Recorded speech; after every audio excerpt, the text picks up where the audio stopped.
sebenarnya yang harus dicari itu kenapa hipoglikemia. Jadi bukan berarti nggak boleh. Boleh sih, misalnya nggak perlu dari kundur pun, misalnya mau makan gula pasir, misalnya bikin teh manis pakai gula pasir beneran gitu, nggak apa-apa sepanjang itu sehari-hari maksimal 1 kali 24 jam kuotanya 50 gram alias 4 sendok makan. Nah kalau misalnya mengambil gulanya dari buah kundur, buah kundur ini setahu saya dijualnya tuh dalam kemasan yang udah kering. Nah buah yang kering memang cenderung kadar gulanya tinggi. Jadi hati-hati konsumsinya, dibatasi juga. Kayak buah kering itu misalnya kayak kismis atau apa, kalau bulan puasa kurma yang dikeringin itu tuh cenderung gulanya tinggi gitu. Jadi hati-hati konsumsinya.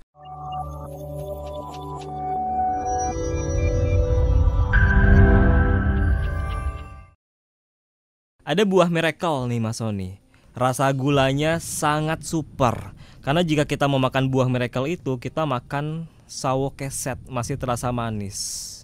Apa sih? Buah miracle tuh kalau setelah saya cari ya, kayak aranis, asam jadi maranis, miracle fruit atau bahasa Inggrisnya. Dok, saya juga baru dengar ya buah ini ya. Maaf Pak Yunus, tapi terima kasih Pak Yunus Dharma. Mungkin kita akan bahas gula dari yang ada buah di buah aja ya. Karena ini kan dari buah kan. Benar. Untuk Pak Yunus Dharma, terima kasih pertanyaannya. Ini menarik karena sejujurnya saya belum pernah mendengar nama buah ini. Nah nanti coba cari ya Dok. Nanti kita cari gitu ya. Tapi kalau gula yang dari buah itu tidak termasuk dalam kuota yang 50 gram ini, sepanjang gulanya itu dikonsumsi langsung. Jadi kalau makan buah langsung gitu ya, digragotin gak gitu apa-apa. ya. Itu nggak apa-apa, nggak termasuk yang 50 gram itu. Dan kalau misalnya gulanya itu di blender, itu juga nggak termasuk. Buahnya di blender kok gulanya di blender? Buahnya di blender itu nggak termasuk. Yang termasuk itu kalau di jus. Kalau di jus kan cuma diambil airnya doang, terus serat-seratnya, ampasnya dibuang. Nah itu termasuk dihitung sebagai gula tambahan yang gula bebas yang kuota 50 gram per hari itu. Kalau susu gimana Dok? Susu kan ada yang gula tambahan, ada gula yang laktosa ya. Nah kalau misalnya dalam susu kita baca di kotaknya itu dia ada total sugar. Jadi total gulanya sama added sugar. Nah yang kita hitung itu yang added sugarnya atau sukrosa. Atau sukrosa.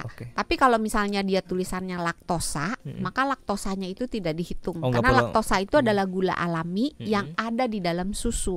Cuman kan gula alami yang ada di dalam susu itu nggak begitu manis, nggak semanis kalau misalnya kita beli susu UHT misalnya, ada kan rasanya macam-macam tuh, ada mocha, ada stroberi, ada sekarang aneh-aneh lagi rasanya ya, ada susu keju, ada apa sih lain-lain susu sereal maca apa gitu kan, macam-macam.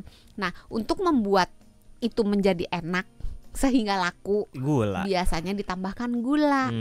Nah gula yang dipakai biasanya gula rafinasi, bukan gula kristal putih gitu. Salah satu ya, walaupun tidak selalu. Kadang-kadang mereka pakai juga misalnya gula dari jagung, gula dari kurma, gula dari anggur, macam-macam pilihannya. Nah gula yang dihitung dalam kuota 50 gram ini adalah gula yang ada tulisannya added sugar. Tapi kalau laktosanya tidak dihitung. Oke, ternyata Ibu Oriza juga ikut memberikan pertanyaan nih. Dokter Santi yang umurnya masih 30 tahun, waduh. Gula putih warnanya putih, ada juga yang kuning lebih manis katanya, benar nggak Dok? Ini susah nih jawabnya nih ya. Karena kalau saya Google gitu ya, misalnya ada merek, kan merek gula macam-macam ya. Ada gula merek ini, gula merek ini, gula merek ini. Itu kan kemasannya itu ada 2 macam ya. Ada yang hijau sama ada yang kuning. Nah kalau ibu-ibu pasti tahu nih. Tadi yang nanya Ibu Orisa apa Ibu Nanti? Ibu Orisa ya. Ibu Orisa pasti ngeh nih. Kemasan gula rata-rata apapun mereknya ya, biasanya nih dibagi jadi 2, kuning sama hijau. Kalau yang hijau biasanya ada tulisannya premium. Kalau yang kuning nggak ada tulisannya, cuman gula biasa. Nah, kalau saya Google, ini mohon dibantu juga, dikoreksi juga yang punya industri gula gitu. Kalau mau menjawab, silahkan dijawab gitu ya. Kalau di Google, itu gula yang kemasan hijau itu sebetulnya gula rafinasi. Karena yang di kemasan hijau, itu biasanya warnanya lebih putih daripada yang di kemasan yang kuning. Yang tulisannya premium biasanya lebih putih dan kristalnya cenderung sedikit lebih kecil dibandingkan dengan yang kemasan kuning yang warnanya agak kekuningan. Nah buat Ibu Orisa, sebetulnya manisnya kurang lebih sama sih, beda-beda tipis lah. Tapi di gula yang kekuningan, gula putih yang kekuningan, namanya gula putih tapi warnanya agak kekuningan. Sebenarnya nggak konsisten ya.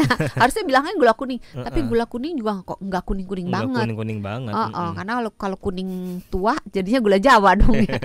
Nah, yang kekuningan itu biasanya masih ada bau-bau karamelnya, rasanya tuh masih ada rasa-rasa karamelnya. Jadi ya tergantung pilihan sih. Dan kalau dipakai untuk bikin kue kadang-kadang membuat warna kuenya agak berubah. Oke. Ada Ibu Sylvia. Ibu Sylvia ini termasuk hipoglikemia.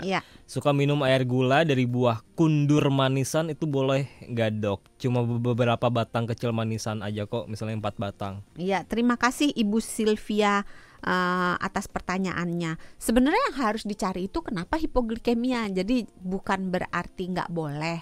Boleh sih, misalnya nggak perlu dari kundur pun, misalnya mau makan gula pasir, misalnya bikin teh manis pakai gula pasir beneran gitu, nggak apa-apa sepanjang itu sehari-hari maksimal 1 kali 24 jam kuotanya 50 gram alias 4 sendok makan. Nah kalau misalnya mengambil gulanya dari buah kundur, buah kundur ini setahu saya dijualnya tuh dalam kemasan yang udah kering. Nah, buah yang kering memang cenderung kadar gulanya tinggi. Jadi hati-hati konsumsinya, dibatasi juga. Kayak buah kering itu misalnya kayak kismis atau apa, kalau bulan puasa kurma yang dikeringin itu tuh cenderung gulanya tinggi gitu. Jadi hati-hati konsumsinya. Terus boleh kalau mengkonsumsi kundur dalam jumlah terbatas gitu, 4 boleh, batang tapi gitu boleh ya? Boleh. Tapi hati-hati, ini harus dicari tahu kenapa hipoglikemi ya penyebabnya. Say thank you dulu ke Ibu Rita karena mengucapkan selamat ulang tahun. God bless you katanya. Terima kasih Bu Rita. Karena ini Pak Ali mungkin bisa dijawab singkat. Kalau gula batu gimana dok? Gula batu itu sebetulnya, oh ya belum lah. Terima kasih Pak Ali pertanyaannya. Gula batu itu sebenarnya sama aja kayak gula pasir, cuman prosesnya aja yang berbeda gitu. Dia pendinginannya lebih dalam tanda kutip lebih alami gitu. Tapi sebenarnya sama aja. Efeknya terhadap badan sama aja gitu. Ada juga Mas Donald Henry. Mau bertanya, apakah benar makan dan minum pakai gula merah atau gula aren lebih aman dari kena sakit diabetes daripada pakai gula putih? Iya, terima kasih Mas Donald Henry atas pertanyaannya. Sebetulnya dalam tanda kutip ya, gula aren, gula Jawa sedikit, benar-benar sedikit ya, sedikit lebih baik daripada gula pasir, karena di dalam gula aren dan gula Jawa itu masih tersisa, masih ada kandungan mineralnya, masih ada kandungan antioksidannya, kadang masih ada vitaminnya, tergantung sumbernya ya. Tapi kalau di gula pasir itu sangat sedikit, tapi bedanya nggak jauh, nggak signifikan. Jadi bukan berarti nggak boleh, sekali lagi bukan dibusuhin, tapi pertimbangkan kita butuh atau enggak. Terus kalau memang kita nggak butuh, kita mau makan, dinikmati makannya sebagai sesuatu traktiran, rekreasi gitu, bukan makanan sehari-hari, dan dibatasi jumlahnya. Karena kalau sesuatu kita nikmati benar-benar mindful. Jadi ketika kita jadinya lagi makan gitu, jadi nggak akan nambah-nambah lagi nih ya. Dinikmati benar-benar.